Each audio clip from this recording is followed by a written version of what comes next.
Hi, my name's Phil. I like talking about politics. In this video, I'd like to discuss the British government's latest scheme to move us out of the lockdown eventually with what have been termed immunity passports. But first, if you'd like to be notified of daily news and politics, then please subscribe to the channel and click the bell notification icon. So, in yet another example of how this government seems only to want to respond to the crisis with anything resembling a plan when the press have a go at them, Johnson's cronies have now come up with what they say will allow us to phase out of the lockdown after being criticised for having no plan in the newspapers. The Health Secretary, Matt Hancock, has been saying that the government have made mistakes, and he even suggested that some of them were not acceptable, without being specific as to which ones those were. Perhaps he was alluding, for example, to the 50,000 ventilators that were offered to us by the EU scheme that we turned down flat. It is believed that Matt Hancock himself was in favour of accepting the help, however.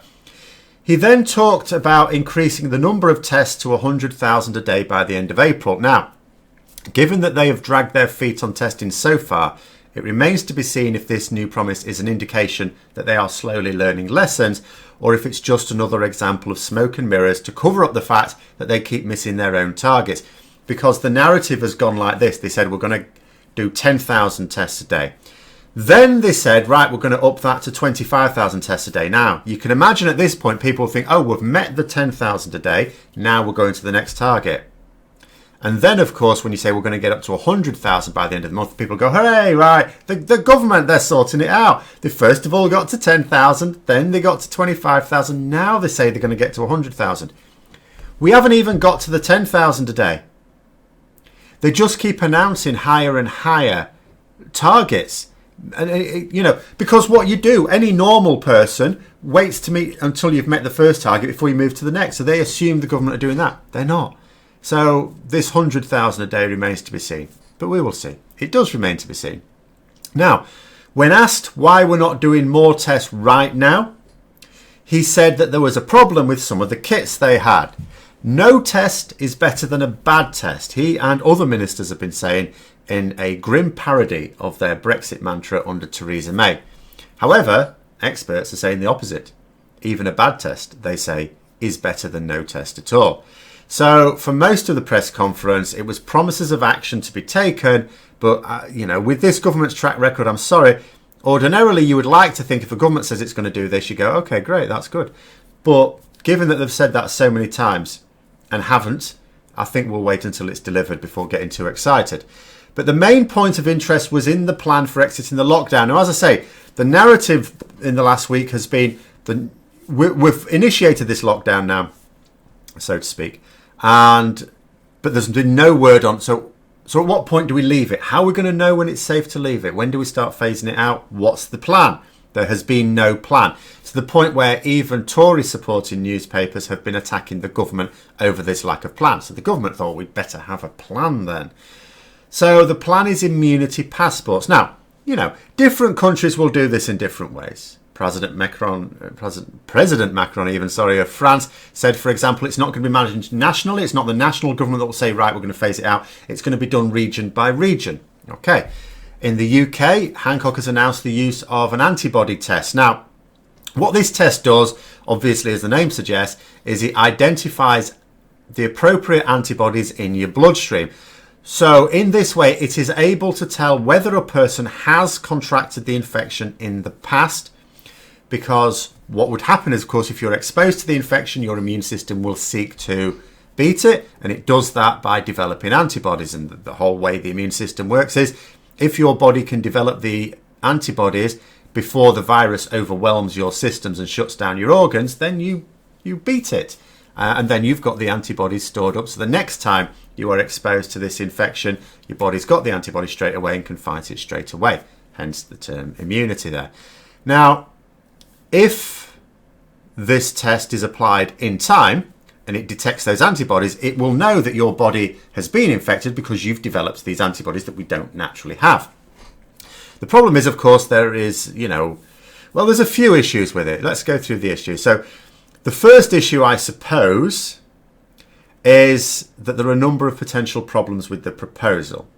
The proposal is carry out the test on you If it's positive, in other words, you've got these antibodies, then you are immune, you get a passport and you can go about your business. That means going back to work, for example. Problem number one is our capacity to do it. Hancock has had to admit that we do not have the capacity to carry out very much testing in the UK.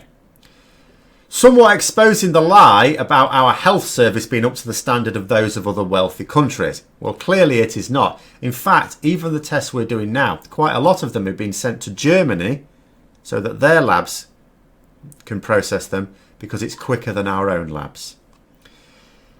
Now, obviously a test like this, even if you develop one that in theory could be done at home, you can't do it at home because then people would falsify them.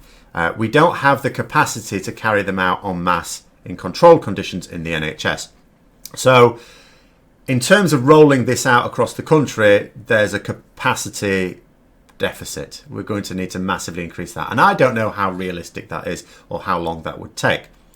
Second, racked with cabin fever, many people might be encouraged to deliberately infect themselves in order to get the immunity more quickly. Now, the problem is here that many people do not understand the risks of the virus. Too many people still believe that it is essentially dangerous only to the elderly and those with underlying health conditions, and that we are in lockdown in order to protect them. Fair enough, they say. But that is not the case. Although statistically the vast majority, in excess of 90% in fact, who develop an infection are likely to be able to fight it off naturally, there is no way of saying beforehand who would be able to do so. Young, fit and healthy people have died to this infection. Nobody is safe until you've actually been infected. The only way to find out is to be infected, and that's a bad time to find out actually you're not one of the safe ones. It's a little bit like the old adage of man-eating sharks not actually liking the taste of human flesh. The problem is, but by the time they work this out, they've already bitten you in half, somewhat making the subject academic. As a result, if people seek to recklessly infect themselves in order to qualify for the passport, they will be risking not only their own lives, but the lives of others that they come into contact as well. And three, of course, we're all assuming that this test is 100% accurate.